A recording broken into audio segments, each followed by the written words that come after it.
news edition of News at Every Hour. Let's begin with local news, presenting María Paula Mora. On August 11, 2009, a 32-year-old man named David Kvanvig disappeared. For the past 4 years, his parents, Roma and Luda Kvanvig, have conducted a yearly trip to Costa Rica on the anniversary of their son's disappearance.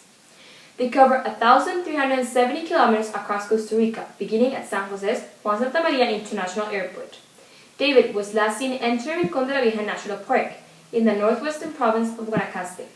His rental car was found at the park entrance and his belongings at a nearby hotel. However, no solid evidence that he's still alive has been found.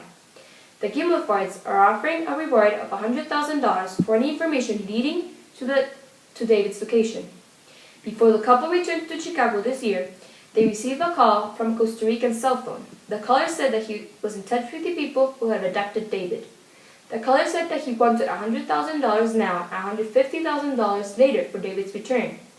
He said that heavily armed men were holding David at a farm north of the capital. David had become involved with drug traffickers and stolen drugs, and the kidnapping was payback.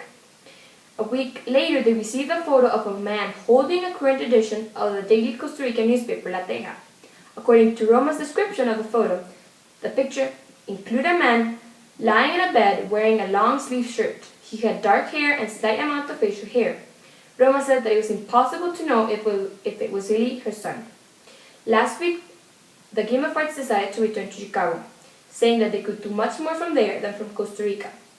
They have spent more than $300,000 on the search, hiring private investigators, conducted dog searches, and asked for help from the hometown police, the OIJ, and the U.S. Embassy in San Jose and the FBI. The Kvanvigs are setting up a foundation to assist families who end up in similar situations. They want to provide direct help to people to start the search there right away.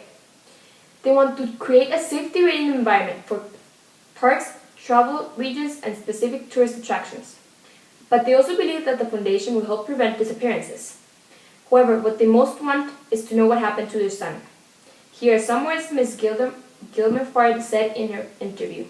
I just would like to tell him that we love him, we miss him, and we hope him to come back, and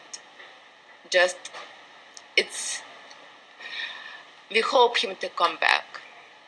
Thank you, and thank you Costa Rican people for being so supportive for these past 2 years, and we hope that you will be supportive for us again. Thank you very much. If you know any information about the whereabouts of David, please call the phone number 8775-8803. Thank you. Now let's begin with our international news segment, presenting Macyn Kvanvig.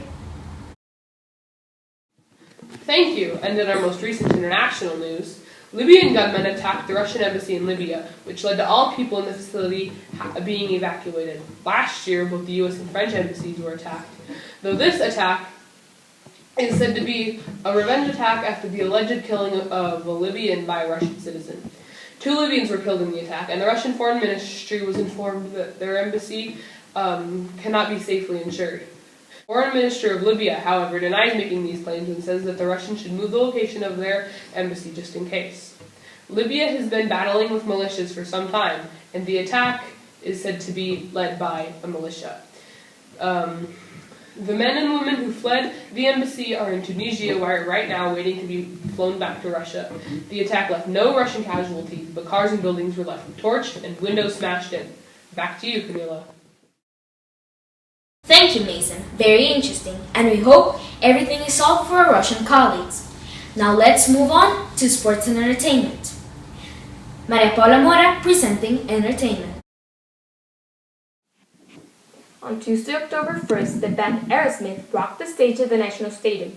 The members of the band arrived Sunday at 2:28 p.m. and went to the Hotel Rally Intercontinental, where they stayed during their visit. The Global Warming Tour is the name of the tour of Aerosmith that has included so far 67 performances across North America, Oceania, Asia, and Latin America. The tour is in promotion of Aerosmith's new album, Music from Another Dimension, that will be released on November 6, 2012. The National Stadium was filled with millions of fans.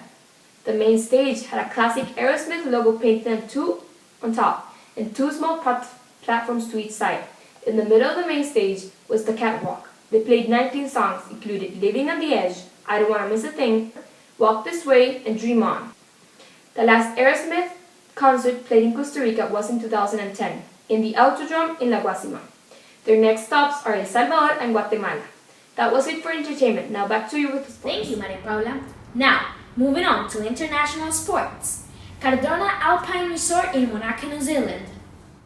Monster and Rockstar energy drinks are proud sponsors of many snowboarders aiming for the Winter Olympics for February 2014. Concentrated and competing to their own soundtracks, athletes take advantage of the New Zealand halfpipe during August. They perform tricks like 360-degree flips that are hard to even imagine. This halfpipe is the only one open during this time of the year, and especially during a Winter Olympic year, it becomes extremely crowded. At pre-dawn darkness, athletes are taken to the mountaintop by vans, and at noon, they do intense training in the gym. A noisy pipe is a sign for some kind of accident or injured athlete. Field trips to amazing snowy sites are common. These are like playgrounds for these world-class athletes.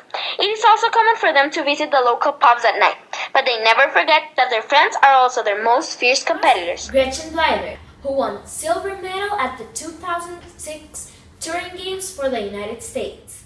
Yeah, it feels good. I've been through a lot in the last year. I had a really bad accident last summer and shattered my eye socket. So it's basically taken a year to get back to my type of riding again, and it feels really good to be back at my level. And today was challenging. It was a bit icy and a bit windy, but it feels really good to have just landed a run and be back on a podium. Thank you, Gretchen. Get ready for the February 2014 Winter Olympics. That was it for today. Thank you all. Don't forget to watch tomorrow night's 7 o'clock news featuring destructions of roads and their solutions. Keep tuned, the voice is coming right after. Thank you. Have a good night.